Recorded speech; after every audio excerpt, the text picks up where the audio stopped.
సరే, ప్రార్థన చేసుకుందాం. అందరు కళ్ళు మూసుకున్నట్లయితే దేవుడు మిమ్మల్ని దీవిస్తాడు.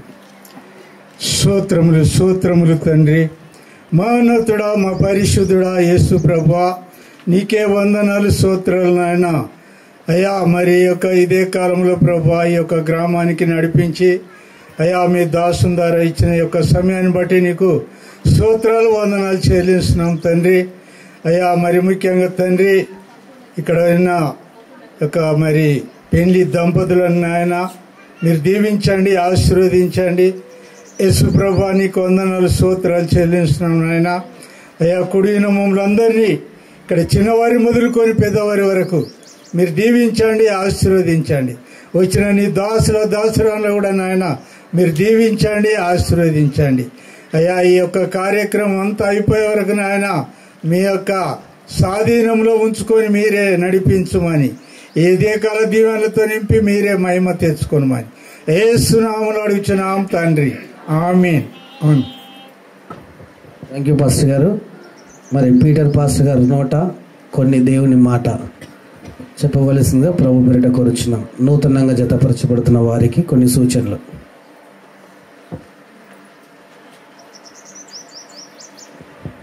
సో దేవునికి మహిమ కలుగునుగాక. మధ్యాహ్న కాల సమయం 1 గంట అవుతుంది. తెలంగాణ టైం ఇట్లనే ఉంటుంది.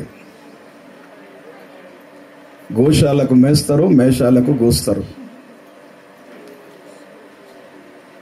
బాగా అర్థం చేసుకోవాలి. నాకు సమయం ఇచ్చిన మరి పాస్టర్ గారికి, స్థానిక సంఘ కాపరి విజేంద్రయ్య గారికి, వారి సంఘానికి, పాస్టమ్మ గారికి, వేదికను అలంకరించిన దైవజనులు, మేమందరం ఇక్కడ ఉండడానికి ప్రధాన కారణమైన దేవునికి, తర్వాత తమ్ముడు దానియల్, కావ్య, ఈ బిడ్డలు మన ముందు ఉన్నారు. దేవుని వాక్యం 3 లేఖన భాగాలు చదివారు. ఒకటి ఆదికాండం 2వ అధ్యాయం 18 వచనం నుండి 24 వచనాల వరకు చదివారు. రెండవది వాక్యము పేతురు గ్రంథములో 3వ అధ్యాయము నుండి చదివారు. 3వ విషయాన్ని హెబ్రీ గ్రంథంలో రాసిన మాట 4:13లో చదివారు. ఇప్పుడు ఈ వాక్యము పెళ్లి అయిన వారికి, పెళ్లి చేసుకోబోతున్న వారికి, ఇప్పుడు మన ముందు పెళ్లి పీటల మీద కూర్చున్న వారికి, దానియేల్ అంటే దానియేలు అనగా ప్రార్థన పరుడు అని అర్థం. దానియేలు సింహాల బోన్లో పడేసిన, సింహాల నోర్లు మూయబడ్డాయి. అలాంటి దానియేల్ మన మధ్యలో ఉన్నారు. తర్వాత బిడ్డ కావ్య, వీరిద్దరు ఇక్కడికి రావడానికి ప్రధాన కారణమైన దేవుడు. దేవునికి మహిమ కలుగును గాక. హల్లెలూయా. దేవుడు ప్రధాన కారకుడు. కానీ ఎవరంతలో వారే ఇల్లు కట్టుకోరు. ఏమండి, ఒకని చేత కట్టబడుతుంది ఇల్లు. ఆ ఒకడే దేవుడు. దేవునికి స్తోత్రం కలుగును గాక. ఇక్కడ భూమికి ఆకాశానికి ఒక ఆకర్షణీయ శక్తి ఉంది. భూమికి ఆకాశానికి ఒక ఆకర్షణీయ శక్తి ఉంది. అంటే దీని అర్థం స్త్రీకి పురుషునికి, అంటే స్త్రీకి ఒక పురుషుణ్ణి ఆకర్షించుకునే ఆకర్షణీయ శక్తి ఒక స్త్రీకే ఉంది భూమి మీద. దేవునికి మహిమ కలుగును గాక. ప్రియులారా, ఒక్కసారి ఆలోచన చేయండి. ఇక్కడ నేను 2 విషయాలను చెప్తాను. అన్నిటిని దేవుడు నిర్మాణము చేశాడు.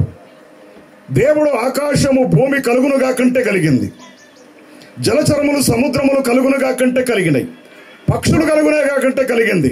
ఇక్కడ కూర్చున్న మానవులు లేక భూమి మీద ఉన్న మానవ జాతి దేవుడు ఓ మానవులారా మీరు కలుగుదురుగా కని చెప్పలేదు.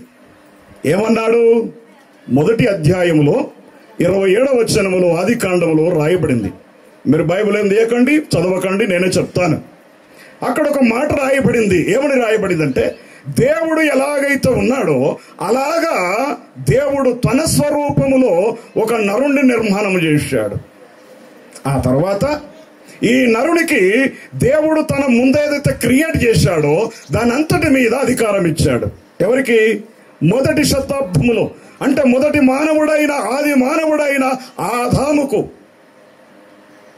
ఆయన సర్వాధికారం ఇచ్చాడు. అన్నిటికీ పేర్లు పెట్టాడు. ఇప్పుడు మనకు కూడా మనం ఒక పేరు పెట్టాం. ఏం పేరు? ఒక్కొక్కరికి ఒక పేరు పుట్టినరోజు పెడతాం. దేవునికి స్తోత్రం కలుగునుగాక. ప్రియులారా, అంటే మనకున్న అసలు ఒరిజినల్ పేరేంటి? మనం పెట్టుకున్న పేరు కాకుండా 21 నాడు తొట్టెను లేచినప్పుడు నిర్మాణం చేసిన పేరు కాకుండా అసలు పేరేంటి మనకు? మొదట మానవుడు లేక మనిషి. దేవునికి స్తోత్రం కలుగునుగాక. ప్రియులారా, ఈ మనిషికి దేవుడు సర్వాధికారం ఇచ్చాడు ఆదాముకు. ఆ తర్వాత ఏం చేశాడు? బాబు, అన్నిటికీ పేర్లు పెట్టావయ్యా, బాగుంది, కానీ ఈ సాటి అయినా, అంటే ఆయన ఒంటరిగా కూర్చున్నాడు. ఆ చెట్టు కొరికి మనలాగా కుర్చీలో కూర్చొని ఒరిగి ఒక్కడే బిక్కు బిక్కుమని కూర్చొని చూస్తున్న ఆలోచన చేస్తున్నాడు. ఆయన ఏం ఆలోచన చేస్తుండో తెలియదు. ఒంటరిగా అయిపోయాడు. అన్ని పక్షులు, జంతువులు, జీవరాశులు, క్రిములు, కీటకాలు అన్ని కూడా ఒక్కొక్కటి మరి వాళ్ళు ప్రేమించుకుంటుంటే ఈ ఆదాము ఒంటరిగా ఉన్నవాడు చూసుకుంటూ కూర్చున్నాడు. అప్పుడు అనుకోవచ్చు, ఒకవేళ ఆదాము, నేను కూడా ఒంటరిగా ఉన్నాను, నాకు ఒక భార్య అయితే బాగుండు అనుకున్నాడేమో. దానికంటే ముందు దేవుడు ఆలోచన చేసి, నా కుమారుడు ఒంటరిగా అయిపోయాడు, తనకు ఒక సాటి అయిన సహాయాన్ని చేద్దామనుకున్నాడు దేవుడు. దేవునికి స్తోత్రం కలుగునుగాక. ప్రియులారా, అలా దేవుడు తను ఏమి చేశాడంటే తనకు గాఢ నిద్ర కలగజేశాడు. దేవునికి స్తోత్రం. గాఢ నిద్ర అంటే యోనా గ్రంథములు చూస్తే యోనా గారు కూడా ఒక గాఢ నిద్ర చెందాడు. అది వేరే సబ్జెక్ట్. దేవునికి స్తోత్రం కలుగునుగాక. ఇక్కడ గాఢ నిద్ర కలగజేశాడు అంటే ఇప్పుడు చూడండి, మనకు గాయమైన స్త్రీ బిడ్డను కనాలన్నా మత్తు ఇంజెక్షన్ ఇవ్వాలి. మత్తు లేకుండా ఆపరేషన్ చేయడానికి వీలు లేదు. అంటే అక్కడ మొదట ఆదాము దగ్గర ప్రారంభమైంది మత్తు. దేవునికి మహిమ కలుగును. అంటే ఆ మత్తు వేరు, మనం వాడే మత్తు వేరు, రెండు వేరు వేరే. ప్రియులారా, దేవునికి స్తోత్రం కలుగునుగా. అది ఒకవేళ ఇంచు మందము ఒక డోస్ ఎక్కువైన మనిషి అవుట్, చనిపోతాడు. దేవునికి స్తోత్రం. అందుకే ఆపరేషన్ డాక్టర్ వేరే ఉంటాడు, మత్తిచ్చే డాక్టర్ వేరే ఉంటాడు. రెండు మాత్రం డాక్టర్ చెయ్యడు. దేవునికి స్తోత్రం కలుగును గాక. ఆ పరమ డాక్టర్ అయిన దేవుడైన యెహోవా ఆదాముకు గాఢ నిద్ర కలగజేసి ఒక ఎముకను తీశాడు, మాంసమును తీశాడు, ఒక స్త్రీని సపరేట్ గా ఆదాములో నుండి చేశాడు. కానీ స్త్రీని సపరేట్ గా మట్టి తీసుకొని చేయలేదు. అందుకే దేవుడు ఒక మాట అంటున్నాడు, ఆదిలో నా ఆత్మ దేవుడు మట్టి నుండి మనల చేసే అరే ముద్దాగానే బల బల బల బల బల బల చాల్ ముద్దాగానే పిసికినాడమ్మో ఎందుకో ఏమో గాని ఆదాము నుండి ఒక ఎముకను, అందుకే నా ఎముకలో ఒక ఎముక, నా మాంసములో ఒక మాంసము నరునిలో నుండి తీయబడ్డది గనుక నారి అనబడును అని రాయబడింది. నారి అనగా భార్య, లేకుంటే ఇంకొక భాషలో హెల్పర్ అంటే సహాయకురాలు. అంటే ఒక మిషన్ ఖరాబ్ అయితే బాగు చేసేటువంటి ఒక హెల్పర్ పొజిషన్ లో ఎక్కడికి వెళ్ళి తీశాడు ఆదాము నుండి? అవను కుడి పక్కనుండా ఎడం పక్కనుండా? ఇప్పుడు ఎక్కడ కూర్చుండబెట్టారు చెప్పరంటే మీరు అందరు, మీరు చెప్పకపోతే ఇంకా రెండు అవుతుంది. ఎక్కడ కూర్చుండబెట్టారు? లెఫ్టా రైటా? మరి లెఫ్ట్ ఎందుకు కూర్చుండబెట్టాలి, రైట్ ఎందుకు కూర్చుండబెట్టకూడదు? ప్రతి దానికి ఒక క్రమశిక్షణ ఉంది. దేవుడు చేసిన ప్రతి పని ఒక కొలబద్దతో, ఒక వలంబతో పోల్చాడు, ఒక లెవెల్ బాటుతో దేవుడు పోల్చాడు. ఎక్కడ కూర్చుని పెట్టాడు? దానియేలుకు లెఫ్ట్ సైడ్ కూర్చో. ఎందుకు చెప్పాలి? ఎందుకు? హిందువులైనా, క్రిస్టియన్ అయినా, ముస్లింలైనా ఎందుకు కూర్చుని పెట్టాలి అక్కడ? దాని అర్థం ఏంటది అంటే ఇప్పుడు మనం అనుకుంటాము, ఎక్కడికెళ్ళి తీసినాడు ఎముకను, ఎక్కడికెళ్ళి తీసినాడు మాంసమును?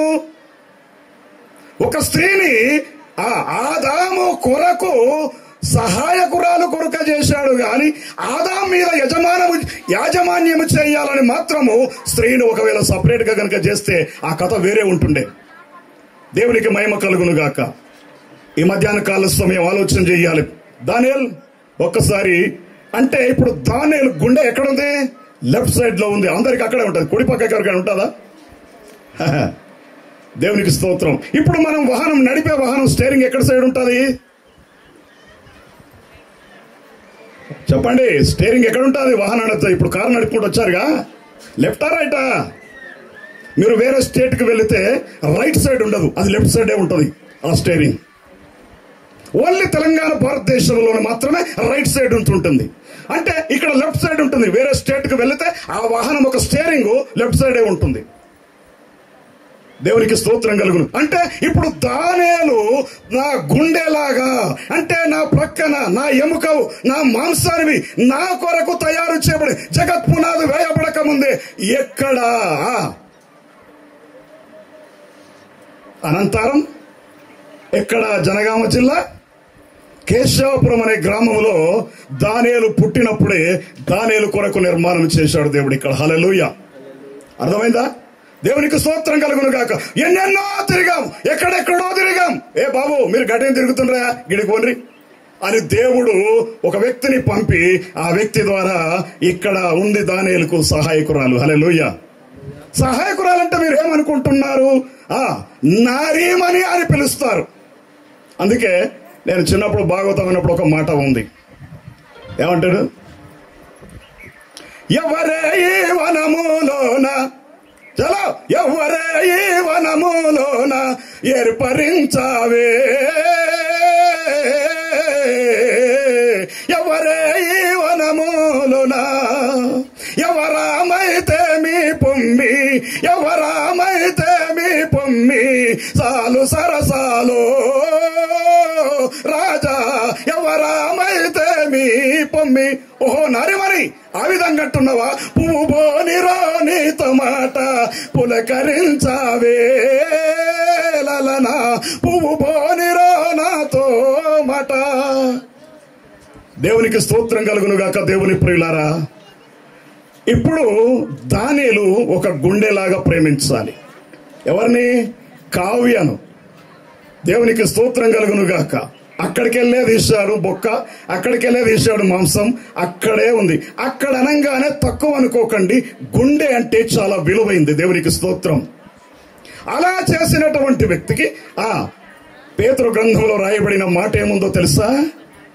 ఇక్కడ ఒక మాట రాయబడింది, తండ్రిని తల్లిని విడిచి వారు తన భార్యను అత్తుకొనును, వారిద్దరూ ఏక శరీరమై ఉందురు. దేవునికి స్తోత్రం కలుగును గాక. నేను ఒకరికి ఈ విధంగా పెళ్లి చేశాను, పంపించాను, వాళ్ళు దూరం అయిపోయారు, వాళ్ళు వేరే హైదరాబాద్ లో బతున్నారు. ఒక రోజు అంది, అమ్మా నీ కొడుకు నీ కొడలు బాగున్నారా అంటే, బాగానే ఉంది, నువ్వు కాక చేసినావు పెళ్లి, ఏం పాయింట్లు వేసినావు పాస్టర్, నన్ను చూస్తూనే లేడు వాడు, పెళ్లి బెల్లమైంది, నేను దయ్యమైపోయినా. అరే వాక్యంలో ఉందమ్మా, ఇడిచి అని రాయబడింది. విడిచి అంటే దాని అర్థము మొత్తం వదిలిపెట్టి అవ్వనయం చూడొద్దని కాదు దాని అర్థం. నీకు సహాయకురాలే, తర్వాత ఒక తల్లి పొజిషన్ లో, ఒక తండ్రి పొజిషన్ లో ఆమె నీకొక సహాయకురాలు. నీ కష్టం వచ్చినా బాధ వచ్చినా నిన్ను చూసేటువంటి హెల్పర్. దేవునికి స్తోత్రం. ఆమె రేపు పొద్దున ఇప్పుడు వేసుకున్న కోట్లో గాని, రేపు నీ పాయింట్ జేబులో గాని 100 రూపాయల కాగితము కావ్య తీస్తే, ఏయ్ నాకెరక లేకుండా పైసలు ఎటుపోయినాయి అని అనడానికి వీల్లేదు. ఇప్పుడు ప్రమాణం చెప్పిస్తాడు, అదే నా ఆస్తి అంతటి మీద సర్వాధికారం ఈ రోజు నేను కావ్యకి ఇవ్వబోతున్నానని దేవుడు చెప్తున్నాడు. దేవునికి స్తోత్రం కలుగును గాక. అంటే దానియేలు ఏమి సంపాదించాడో, వాళ్ళ అయ్యవ్వ ఏం సంపాదించారో సర్వ హక్కులు ఈ నేటి నుండి ఇంకో 10 నిమిషాలు అయితే వివాహం అవుతుంది, అప్పటి నుండి సమస్తము కావ్యదే. హల్లెలూయా. దేవునికి మహిమ కలుగును గాక. దేవుని మిత్రులారా, ఇక్కడ ఒక మాట ఉంది, జడలల్లు కొనుటయు, బంగారు నగలు పెట్టుకొనుటయు, విలువైన వస్త్రాలు ధరించుకుంటయు ఒక అలంకారముగా. ఇప్పుడు ఏం చూడాలి? ఇప్పుడు ఇంటికి రాగానే నా భార్య సొల్లు ఇట్లా పెట్టుకొని, ఇంటికలన్నీ ఈరబోసుకొని, బట్టలన్నీ మాసిపోయినాయి ఉంటే, అబ్బా నిన్ను లవ్ చేస్తున్నా నా భార్య అంటే ఒకటదా? ఛీ అంటదా? లేకుంటే రండి అయ్యగారు బాగుంది అంటదా? అంటే ఇప్పుడు ఒక అలంకరణ, పెళ్లి కుమార్తెను ఒక అలంకరణగా అలంకరించారు. నీకు 10,000 మంది ఇలాంటి కావ్యాలు, లక్షల కోట్ల మంది ఈమె కంటే బ్యూటిఫుల్ కనబడ్డా ఇంకో దగ్గర పోవడానికి వీల్లేదు. ఈమెనే కావ్య, నీ భార్య, కాబోయే భార్య. దేవునికి మహిమ కలుగును గాక. దేవుని ప్రియులారా, కావ్య ఏం చేయాలట? ఏం చేయాలా బిడ్డ? నీ భర్తకు లోపడాలి. లోపడాలంటే దాని అర్థం మన తెలంగాణ భాషలో తొడుక్కుంటే కాలుకుండాలి, ఇడితే పంచకుండాలి. అది పూరా బదలుగా ఆ జమానా. దాని అర్థం అది కాదు. తొడుక్కుంటే కాలుకుండాలి, విడితే పంచకుండాలని అది కాదు. నీకు ఎంత హక్కు ఉందో నీ భార్యకు కూడా అంతే హక్కు ఉంది. దేవునికి స్తోత్రం కలుగును గాక. భార్య తల మీద ముసుగు వేసుకొని లోబడాలి, సహాయకురాలుగా ఉండాలి. కానీ ఎగవడాలి, భర్త మీద కొట్లాడ చేయాలి, గల్ల పట్టుకొని పంచాలు పెట్టుకొని భర్తలను కొట్టేటోళ్ళు ఆడలు ప్రపంచం మీద నేను కోట్ల మందిని చూస్తున్నా. దేవునికి స్తోత్రం. వాళ్ళందరి పేరు మీకు అక్కర్లేదు. అంటే మీరు అసంటోళ్ళు కాదు, ఇక్కడ ఉన్న మీరు చాలా మంచి వాళ్ళు. దేవునికి స్తోత్రం. దేవుని మిత్రులారా, కావ్య లోబడాలి. దానియాలు ఏం చేయాలట? ఎంతవరకు ప్రేమించాలయా? ప్రేమ ఎంతవరకు? ఒక నెలనా? ఒక ఏడాదా? కొత్త పెళ్లి పిల్లాడు ఒక 6 నెలలా? ఒక ఏడాదా? ఒక పిల్ల బీరకాయ పుట్టేదాకనేనా? కానీ ఎప్పుడే గ్రంథకర్త రాస్తాడు అపోస్తలుడైన పౌలు ఏమని రాస్తున్నట్టే, వివాహము అన్నిటికంటే భూమండలం మీద చాలా విలువైందని దాన్ని బల్లగొట్టి చెప్పాడు. ఈ సృష్టి మీద దీనికి మించింది ఇంకొకటి లేదన్నాడు. ఘనమైంది అంటే చాలా విలువైంది దేవుని దృష్టికి. దేవునికి స్తోత్రం కలుగును గాక. 1వ అధ్యాయం 27వ వచనములో వాళ్ళను జతపరిచి ఏమంటున్నాడంటే, ఇప్పుడు మన అందరి ఆశీస్సులు వారి మీద ఉండాలి. పాస్టర్ గారు అత్యంతలు వేపిస్తాడు. తర్వాత ఎవరు అత్యంతలు వేయాలో కూడా వాక్యములో ఉంది. అత్యంతలు ఎవరు వేయాలో వాక్యములు ఉంది, ఎవరు వేయకూడదో వాక్యములు ఉంది. పెళ్లి అయిన వాడే కళ్ళములో ఉన్న ఒడ్ల రాశికి పొత్తుకియాలి. పెళ్లి అయిన వాడే రాశెక్కాలి. పెళ్లి కాని వాడు ఒడ్ల కట్టలు ముట్టుకోవడానికి కూడా అధికారం లేదు. తెలుసా? చరిత్రను చదవాలి, బైబిల్ వాక్యాన్ని చదవాలి. ఇప్పుడు ఎవరు పడితే వాళ్ళే పెళ్లి పీటల మీద, ఆ పెళ్లి పిల్లల మీద అత్యంతలు వేస్తున్నారు. దేవునికి మహిమ కలుగును గాక. మీరు ఎందుకు వేస్తున్నారో, ఎందుకు వేయత్తలేరో నేను అనట్లేదు. కానీ మిత్రులారా, ఎవరు వేయాలో కూడా రాయబడింది వాక్యం. దేవునికి స్తోత్రం. అందుకే మన అందరి ఆశీస్సులు ఈ బిడ్డల మీదకి రావాలని మనమందరం పెద్దలముగా, ఇరు పక్షాల దైవ సేవకులంగా ఈరిని ఇప్పుడు దేవుని ఎదుట మనము జతపరచ చేయబోతున్నాము. దేవునికి మహిమ కలుగును గాక. దానియేల్ ఎప్పటిదాకా ప్రేమించాలో తెలుసా? ఈమెనే దైవమని కాదు, నీ తండ్రిని, నీ తల్లిని, నీకంటే తోపుట్టు వారిని, నీ పెద్దవారిని, నీ సేవకులను, నీకంటే నీ గ్రామంలో పెద్దవారిని, వారికి లోబడి నమస్కారము చెయ్యాలి. అందుకే 45వ కీర్తన గ్రంథంలో 10వ వచనంలో ఒక మాట ఉంది. చెప్పగలుగుతారా? కీర్తన గ్రంథం 45 10వ వచనములో, కుమారి ఆగుము, ఆలోచించుము, చెవియొగ్గుము, నీ తండ్రి ఇంటిని వరము, నీ స్వజనును మరువుము. ఇదిగో ఈ రాజు నీ సౌందర్యము కోరుచున్నాడు, ఇతనికి మాత్రమే నువ్వు నమస్కారము చేయమని రాయబడింది. దేవునికి మహిమ. అయిపోయింది. నువ్వు వచ్చిందా లేటు? అయిపోయింది. దేవునికి స్తోత్రం. పాపిలుతాం. రైట్. దేవునికి మహిమ కలుగును గాక. మిత్రులారా, ఒక్కసారి ఇరు కుటుంబాల తల్లిదండ్రులారా, బంధుమిత్రులారా, ఇప్పుడు మా అందరి ముందు దేవుని ఎదుట ఆకాశము కింద భూమి మీద దానియేలు లేక కావ్య, దేవుడు మిమ్మల్ని జతపరిచింది మొదలుకొని దేవుడు వచ్చే వరకు సంఘ సేవలో, అంటే క్రైస్తవ చట్ట నియమం ప్రకారముగా ప్రతి ఆదివారం దేవాలయములో మీరు కనబడాలి. రెండవది, దేవునికి ఇవ్వాల్సింది నీ కష్టార్జితము కావ్య అయినా దానియేలైనా తప్పకుండా ఇవ్వాలి. 2 మాటలు రాయబడాయి. ఒకటి కైసరిది, ఒకటి దేవుంది. దేవునికి ఇవ్వాలి, కైసరికి ఇవ్వాలి. మా సంఘస్థురాలు అంటుంది, అయ్యా నేను దేవుంది కూడా సహా, కైసరిది కూడా సహా, 2 సహా చేసిన. అందుకే ఇప్పుడు దుకాణం క్లోజ్ అయిపోయింది. దేవునికి మహిమ కలుగును గాక. బిజినెస్ ఆగిపోయింది, స్ట్రక్ అయిపోయింది. కారణం దేవుని సొమ్ము దేవునికి ఇవ్వాలి. దేవుని మందిరంలో మీరు కనబడాలి. ఎవరేమన్నా పర్వాలేదు, మా అత్త వచ్చారు, మా మామ వచ్చారు, ఇలా నేను గుడికి రాలేదని చెప్పడానికి వీల్లేదు. ఒకవేళ నువ్వు చెప్పినా తప్పించుకున్నా దేవుడు ఏమనడు. కానీ ఒక్క దినం మాత్రం దాని పరిణామం మనకు బహుభయంకరంగా ఉంటుంది. దేవునికి మహిమ కలుగును గాక. దానియేలు యేసు ప్రభు వచ్చే వరకు, మీరు భూమిని విడిచే వరకు ఏం చేయాలా? కావ్యను ప్రేమిస్తూనే ఉండాలి. ఇలాంటి కావ్యాలు భూమి మీద ఎంతో మంది కనబడ్డా ఈమె ఈమెనే కాబోయే ఇంకో 10 నిమిషాలు అయితే నీ భార్యగా అవుతాది. ఇప్పుడేం కాలేదు, పక్క కూర్చోగానే కాలేదు సుమా. దేవునికి మహిమ కలుగును గాక. ఇప్పుడు పాస్టర్ అవే చెప్పబోతున్నాడు. అంటే దేవుడు వచ్చే వరకు, విడిచే వరకు కావ్యనే ప్రేమించాలి. కావ్య తప్ప ఇంకొకడు లేడు. ఆస్తి లేదు, ధనము లేదు. రేపు కావ్యకు నీకు పుట్టబోయే పిల్లలను కూడా ఎవడైనా దేవుని కంటే పిల్లలనైనా ఆస్తినైనా అంతస్తులైనా ప్రేమిస్తే వాడు భూమి మీద నాకు పాత్రుడు కాడు.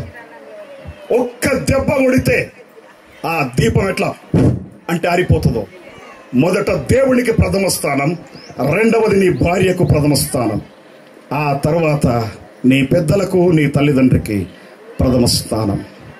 దేవునికి మహిమ కలుగున. కావ్య బిడ్డ, ఒకవేళ దానియేలు ఏమన్నా కోటీశ్వరుడి ఇంట్లో కూడా పంచాయతీ వస్తుంది.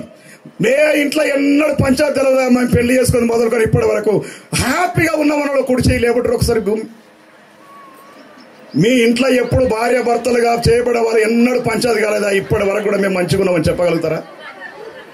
చెప్పలేరు. ధనవంతుడి ఇంట్లో బల్లి ఉండడం ఎంత సత్యమో, కోటీశ్వరుని ఇంట్లో, ఒక సామాన్యుని ఇంట్లో సమస్య ఉండడం అంతే సత్యం. అన్ని ఉంటే సమస్య రాదు అనుకోకండి. ఏమి లేకున్నా సమస్య వస్తుంది, అన్ని ఉన్నా సమస్య వస్తుంది. ఈ సమస్యను సాల్వ్ చేయడానికి దేవుడు ఉన్నాడు. దేవుని దగ్గరికి పోవాలి మీరిద్దరు. రెండవది, ఆ తర్వాత నీకు వాక్య ఉపదేశం చేసిన నీ సేవకులు ఉన్నారు, వారిని ఆశ్రయించాలి. రెండవది, నా ఇష్టం పై అంటే పాస్టర్ ఏమన్నాడు, దేవుడు ఏమన్నాడు, నో ప్రాబ్లం, ఎక్కడైనా పో. కానీ ఒక్క దినం స్టక్ అయిపోతాయి. దేవునికి మహిమ కలుగును గాక. కావ్య బిడ్డ, ఎవరు దానియేలు ఏమన్నా రేపు మీ అవ్వకు కానీ, మీ అయ్యకు కానీ, మీ పాస్టర్ కానీ చెప్పడానికి వీల్లేదు. ఓర్చుకున్న దానికి ఓరగలంత పట్టం ఉంటది. అందుకే తెలంగాణ భాషలో గంత మోసిందే గాడిది, సంసారం చేసిందే ఆడిదని ఒక నిదానం ఉంది. మన పితరుల పూర్వీకులు మాట్లాడారు. అంటే గాడిదికి ఎంత పని ఉంటుందో మన తెలంగాణ అవ్వలకు, అక్కలకు, చెల్లెళ్లకు, తల్లులకు అంత పని ఉంటుంది. నీకెమెరికా, మొగోనికెమెరికా, మొగులిపో వాసన, ఆడోళ్ళ కనుక దాని వాసన ఏందో. దేవునికి స్తోత్రం కలుగును గాక ప్రియులారా. అందుకే ఆడిదాని చేతులు అర్థమాగదట, మొగోని చేతుల పిల్ల బతకదట. సేవ చేయాలన్నా, ఓర్చుకోవాలన్నా, మార్చుకోవాలన్నా, అన్ని చేయాలన్నా స్త్రీయే. అందుకే కళ్ళతో కట్టేస్తుంది, చూపుతో చంపేస్తుంది, నవ్వుతో బ్రతికిస్తుంది. ఒక ఆకర్షణీయ శక్తి ఆ స్త్రీని నీకు జతగా ఇస్తున్నాడు. దేవునికి మహిమ కలుగునుగాక. నువ్వేమన్నా మాట్లాడు. అందుకే మన పెద్దలన్నా ఇంట్లో గెలిచినాకనే బయట నువ్వు పంచాయతీ చెప్తావా, అన్ని ఏం చేస్తావా అది తర్వాత విషయం. నువ్వు ఇంట్లో గెలవకపోతే బయటికి పోతే జంబడాలు కొడతా అంటే నథింగ్ డూయింగ్, అది నడవదు. దేవునికి స్తోత్రం. ఇంట్లో అంటే ఇంట్లో గెలుచుడు అంటే ఏంటిది? నీ భార్యతో నువ్వు సమాధానంగా ఉండాలి. అమ్మా అయిపోయింది. దేవునికి స్తోత్రం. కావ్య, అంతం వరకు నీవు దానియేలుకు, మీ అత్తమామకు, దైవజనులకు, పెద్దవారికి నమస్కారము చెయ్యాలి. హల్లెలూయా. పాస్టర్ మంచిగా నేర్పిండు. దానియేల్ తమ్ముడు, సేవకులు కలవగానే అబ్బా దొరికిండ్రా, వచ్చిండ్రా పాస్టర్ అని ఇటు పోవద్దు. సేవకులు కలవగానే నమస్కారం చేయాలి. అయ్యా నిండా సలాం, ఇప్పుడు ప్రైజాడ్, అయ్యా సలాం, ఇది కాదు. మన బల్లె క్లాసులో పోగానే గురువు గారికి నమస్కారం చేయాలి. నమస్కారం చెయ్యాలి. భార్యను ఎంతగా అంటే, ఇప్పుడు బంగారం తెచ్చండి, ఇప్పుడు తెస్తాడు, ఇక కడతాడు. ఇప్పుడు బంగారం కంటే శ్రేష్టమైంది భార్య. హల్లెలూయా. భార్య దొరికినోనికి ఏం దొరికినట్టు? ఇప్పుడు మేలు, మేలు ఒక సంపాదన. సర్వ హక్కు కావ్యకే ఉంది. సర్వ హక్కు కావ్య మీద నీకుంది, నీ మీద కావ్యకు ఉంటుంది. దేవునికి మహిమ కలుగునుగాక. దానియేలు ప్రేమించాలి, కావ్య నమస్కరించాలి, లోబడాలి. దేవునికి స్తోత్రం కలుగునుగా. చాలా చెప్పాలంటే మీరు తొందరగా రాలేదు కనుక నేను ముగిస్తున్నాను. ఒక ఆకర్షణీయ శక్తి, ఒక సౌందర్యవంతురాలు ఆ రిబుకమ్మను ఇప్పుడు మనం అందరం దీవిస్తాం. రిబుకమ్మ పుట్టినిల్లు మర్చిపోయి మొట్టినింటికి అంటే ఇప్పుడు అనంతరము గ్రామంలో అడుగు పెట్టబోతున్నాం. ఇంటికి పోగానే వద్దు బిడ్డ, ఇగో ఏ కాలు పెట్టాలి, ఆడికి వంగనే కడపలోపల కుడి కాలు పెట్టాలి. ఇప్పుడు కూర్చుంది ఎక్కడ, మరి ఎడమకాలం ఎందుకు పెట్టద్దు? పుట్టినిల్లును మర్చిపోయి మెట్టినింటికి కీర్తి, ఘనత, ప్రతిష్టలు దేవాలే ఒక స్త్రీ ధర్మం. అప్పుడు అంటారు, ఎవరికి కన్నరో ఎవరు కన్నరో ఈ బిడ్డను వారి సైన్యములు ధన్యము అని రాయబడింది. దేవునికి స్తోత్రం కలుగును గాక. వారి గర్భము ధన్యము అని రాయబడింది.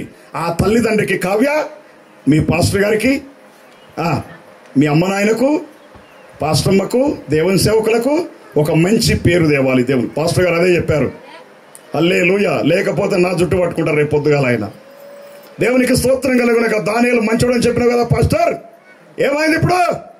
తుంకెత్త మైకెత్త లుంగీలు పైకెత్త కాదు, అన్ని ఓర్చుకోవాలి. ఓర్చుకుంటే ఓరగలంత పట్నం ఉంటుంది. దేవునికి స్తోత్రం కల. ఒక పల్లవి వాడి ముగించి అయ్యగారికి ఇస్తున్నా నేను. హల్లెలూయా. అందరం హల్లెలూయా చెప్దామా? హల్లెలూయా. కొత్త కుండల తెరవోల గంగరం, ఆరే పాత కుండల పాశమోల గంగరం. కొత్త కుండల తెరవోల గంగరం, పాత కుండల పాశమోల గంగరం. నీవు నేను కూడినాము గంగరం, ఒద్దిమాను కుంట నిండ గంగరం, ఒద్దిమాను కుంట వెనుక గంగరం. ఇద్దుమూలుకా సన్న ఒట్లు గంగరం, ఇద్దుమూలుకా సన్న ఒట్లు గంగరం, ఇద్దరికి తలంబ్రాలు గంగరం. హల్లెలూయా. ఈ పాటను మీరు బాగా అర్థం చేసుకోవాలి. అందుకే కొత్త కుండల తేనెగోల గంగరం, పాత కుండల పాశమూల గంగరం. నీవు నేను పాసలాడి గంగరం, పాచిపోయే దినములొచ్చే గంగరం.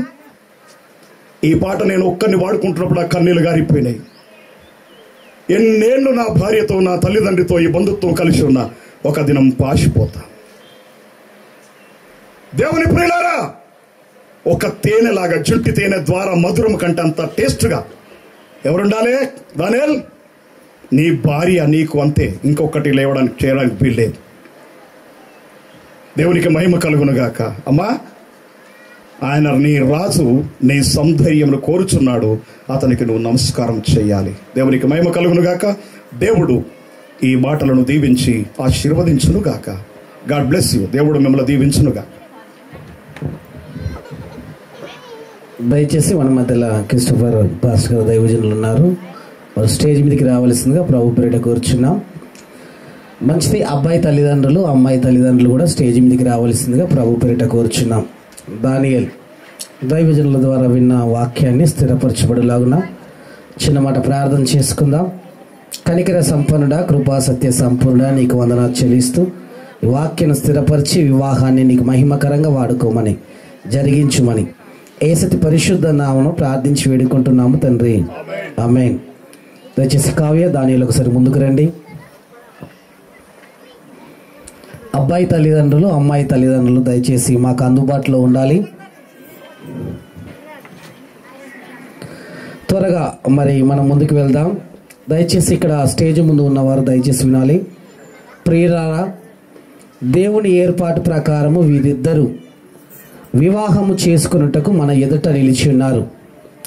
వీరు వివాహము ద్వారా భార్యాభర్తలుగా జతపరచబడకూడదని తగిన ఆధారము ఏదైనా ఎవరైనా చూపగలిగితే ఇప్పుడే ఇక్కడ చూపవలెను, లేదా ఇక ఎల్లకాలము అందరూ మౌనముగా ఉండవలెనని ప్రభు పేరిట కోరుచున్నాను.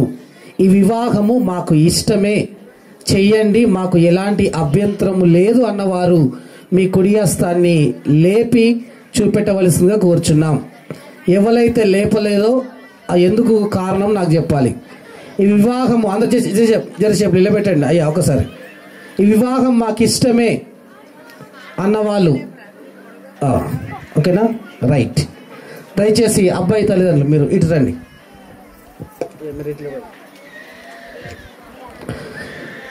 అమ్మాయి తల్లిదండ్రులు దయచేసి ఇట్టండి. కావే ఇట్లా ఉంటారు. ఒక్క నిమిషం మీరిద్దరు ఇట్టండి. ఎదురెదురుగా ఉండండి మీరిద్దరు. అయ్యా మీరు అటు పక్కన ఉండండి, మీరు అటు పక్కన.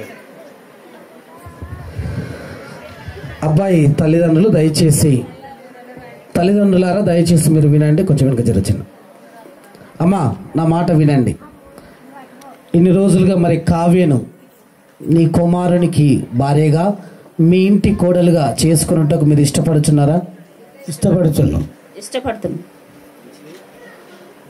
అయ్యా చంద్రయ్య రాములమ్మ, మరి దానియేలును మీ కుమార్తెకు భర్తగా, మీ ఇంటి అల్లుడుగా చేసుకున్నట్టుకు మీరు ఇష్టపడుచున్నారా? ఇష్టమే సార్. రైట్. మరి అదే విధంగా మరి అబ్బాయి అమ్మాయి ఇష్టాలు కూడా అనుకుందాం. దానియేలు, చాలా జాగ్రత్తగా మీరు వినాలి. నీ ఎదుట నిలబడిన ఈ స్త్రీ ఎవరి బలవంతం లేకుండా నీ ఇష్టపూర్వకంగా ఈ వివాహము చేసుకున్నట్టుకు ఇష్టపడుచున్నావా? ఇష్టపడు. కావ్య, మరి నీ ఎదుట నిలబడిన ఈ పురుషుణ్ణి అనగా దానియేలును ఎవరి బలవంతం లేకుండా నీ ఇష్టపూర్వకంగా వివాహం చేసుకున్నట్టుకు ఇష్టపడుచున్నావా? ఇష్టపడుతున్నా. మంచిది. ఇద్దరు ఇష్టపడ్డారు కాబట్టి ఒకసారిగా మైక్ ఇవ్వమ్మా. అందులో ఒక మైక్ ఉంటుంది. దానియేల్, చాలా జాగ్రత్తగా ప్రమాణాలు వినండి. నేనేం చెప్తున్నా వినండి. రైట్. దేవుని నిర్ణయం చొప్పున ఈ స్త్రీని నీ భార్యగా చేసుకొని అన్ని విషయంలో ఈమెను ప్రేమించి ఆదరించి గణపరచి సుఖదుఖముల యందు సంరక్షించి నీ జీవితాంతం వరకు ఇతరులను ఎవరిని ఆశింపక ఈమెతోనే కాపురము చేయుదువా? చేస్తాను. గట్టిగా చెప్పు. వినబడుతుంది అమ్మ మీకు? గట్టిగా చెప్పు. ఉప్మా పెట్టలే? ఉప్మా పెట్టిరా? చేసేదను. రైట్. అంటే పెట్టిరనమాట. జీవమను కృపావరములో మీ భార్యలు మీతో కూడా పాలివారై ఉన్నారని ఎదిగి ఎక్కువ బలహీన ఘటమని మీ భార్యను సన్మానించి మీ ప్రార్థనలకు ఆటంకము కలగకుండా నిమిత్తము జ్ఞానము చొప్పున ఈమెతోనే కాపురము చేయుదువా? ఆమెతోనే కాపురం. Very good. రైట్. అమ్మా ఉరేలు క్రిందకి వెళ్ళి పెట్టుకోండి. కావ్య, నువ్వు కూడా చాలా జాగ్రత్తగా వినవలసిందిగా ప్రభు పేరిట కోరుచున్నాను.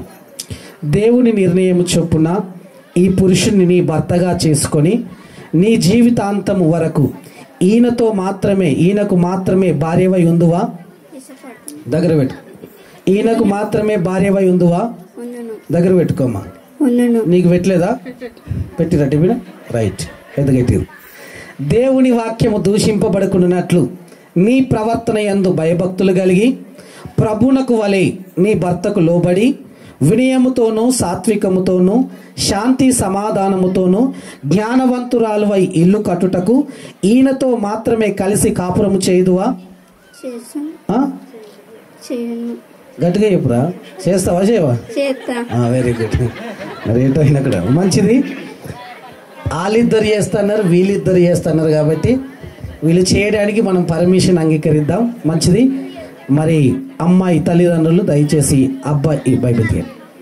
అమ్మాయి కుడి చేతిని తీసి అబ్బాయి కుడి చేతిలో పెట్టవలసిందిగా ప్రభు పేరిట కోరుచున్నాం. మీరు ఎట్లా పట్టుకోండి, ఇట్లా పట్టుకోండి. అబ్బాయి కుడి చేతి పట్టుకోండి.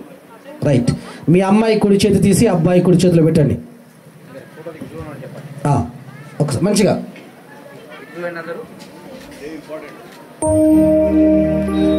గట్టిగా పట్టుకోండి. అయ్యా ఇట్లా పట్టుకోండి. బిషప్ గారు, అయ్యారు.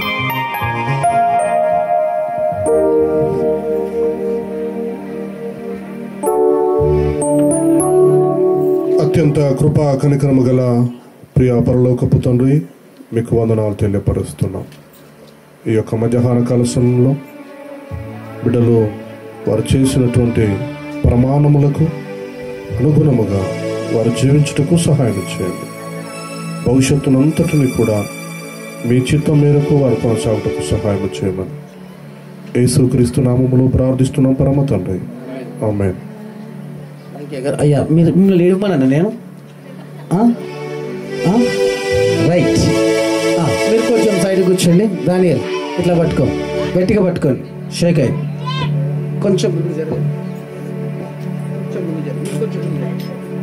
రైట్. దానియేలు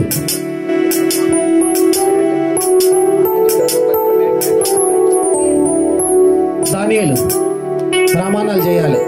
ఎవరితో చేస్తావు? ఆమెను చూసుకుంటుని ఎవరిని చూడకు. మరి ఇంతకుముందుకు అయ్యగారు చెప్పిండు కదా, మనకున్నది ఒకటేది, నేను తప్ప వేరొక దేవుడు ఉండకూడదు, ఈమె తప్ప నీకెవరు ఉండకూడదు అనే విషయాన్ని గుర్తుపెట్టుకుని ప్రార్థన చేద్దాం. రైట్. దానియేలు అను నేను కావ్య అను నిన్ను ఇది మొదలుకొని మన జీవితాంతం వరకు దేవుని పరిశుద్ధ వివాహ నిర్ణయము చొప్పున మేలుకైనను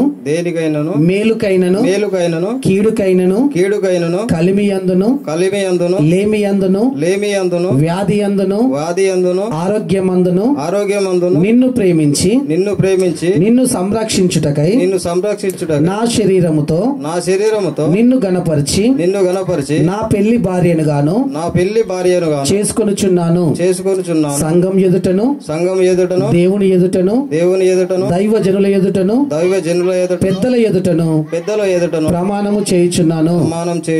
అన్ని గుర్తున్నాయా? మళ్ళీ రేపు డిన్నర్కి వచ్చినప్పుడు అడుగుతా.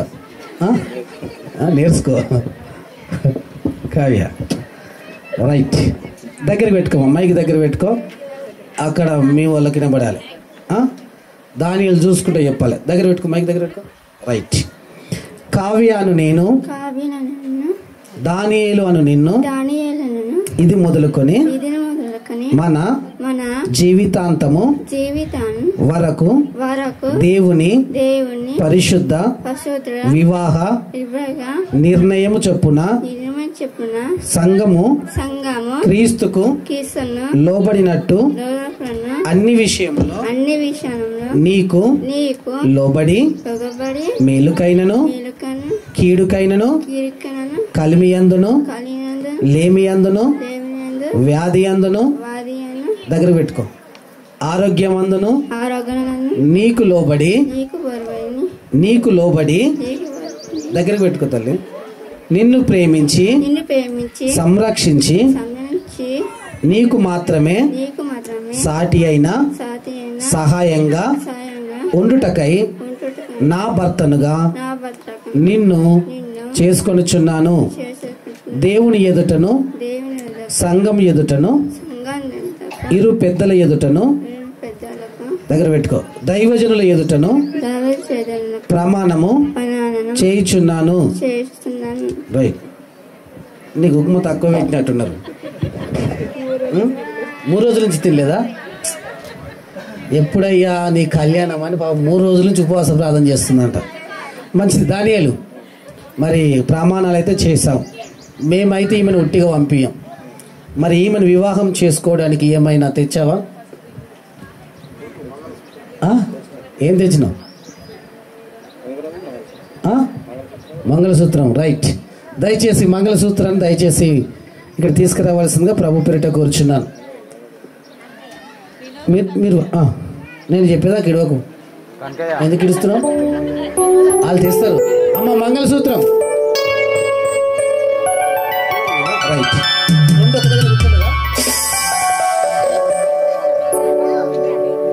మరి తొందరగా ఇవ్వండి. అప్పుడే కూర్చిపెట్టాలి మీరు. దయచేసి వినోద కనకయ్య గారు స్టేజ్ దగ్గరికి రావాల్సిందిగా ప్రభు పేరిట కూర్చున్నారు. వినోద కనకయ్య గారు దయచేసి స్టేజ్ దగ్గరికి వచ్చి మంగళసూత్రాన్ని తీసుకురావాల్సిందిగా కోరుచున్నారు.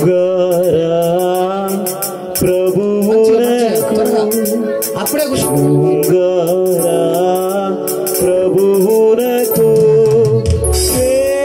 ప్రేమాధిపతికి మంగళమే మంగళమే యేసునకు మనుజావా కారుణకు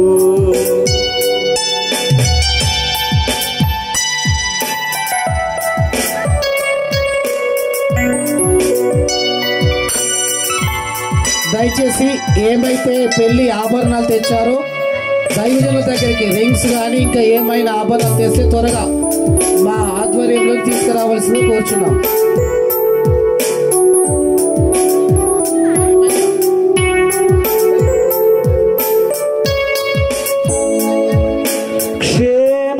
క్షేమాధిపతి మంగళమే మంగళమే యేసునకు మనుజావతారునకు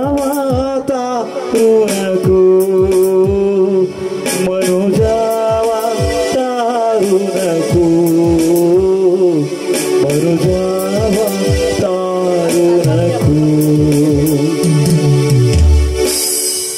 దానియేలు